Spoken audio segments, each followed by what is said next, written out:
आप ये एप्लीकेशन डालते हैं सिर्फ टाइम बाय करने के लिए कि हम बरतानिया में टाइम बाय करें। अभी तो 10 साल के बाद इंडेफिनिट मिलनी, कितना को टाइम आप बाय करेंगे?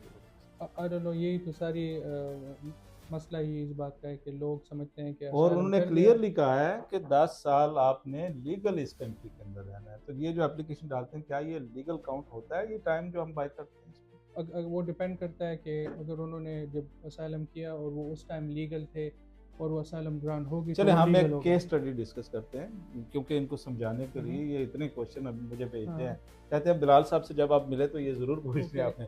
अच्छा, एक बंदा आया है केयर वर्क वीज़े पे, उसकी कंपनी बंद हो गई है, उसने स्विच किया है, नया स्पॉन्सर लिया, उसकी कंपनी वो भी बंद हो गई है। अभी उसको किसी ने गाइड किया, चलें जी आप भाई साहब डाल दें, साइलम डाल दें, अल्लाह तो अगली निकल आई तो निकल आई, लॉटरी है। तो वो अभी वेट कर रहे हैं। कुछ लोग मैंने देखा है 10 साल से वेट कर रहे हैं। कुछ लोगों के जब ट्वाइक पे कॉलेजेस बंद हुए थे, पुरानी बात कर रहा हूँ, 2007 8 10 के बाद की बात कर रहा हूँ, जब ये कॉलेजेस बंद हुए ट्वाइक के, अभी तक लोग साइलम की वेट कर रहे हैं।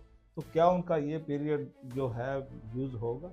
नहीं, अगर वो इलीगल थे तो ये जो पीरियड है वो अपना 10 ईयर्स के लॉफुल रेजिडेंस में काउंट नहीं आपकी होगा। नज़र में इलीगल की डेफिनेशन क्या है? इलीगल की डेफिनेशन ये है कि किसी भी माइग्रेंट या किसी भी बंदे की जो सब्सटेंशियल लीव थी, जो को उस टाइम उसको होम ऑफिस डिसीजन में बताई गई थी कि ये आपका वीज़ा की एक्सपायरी डेट है, और उसके बाद वो एक एप्लीकेशन ऑन टाइम करे और वो रिफ्यूज़ हो जाए, अपील राइट्स एग्जॉस्ट हो जाए, उसके बाद भी वो यहाँ पे रहे, वो इलीगल है।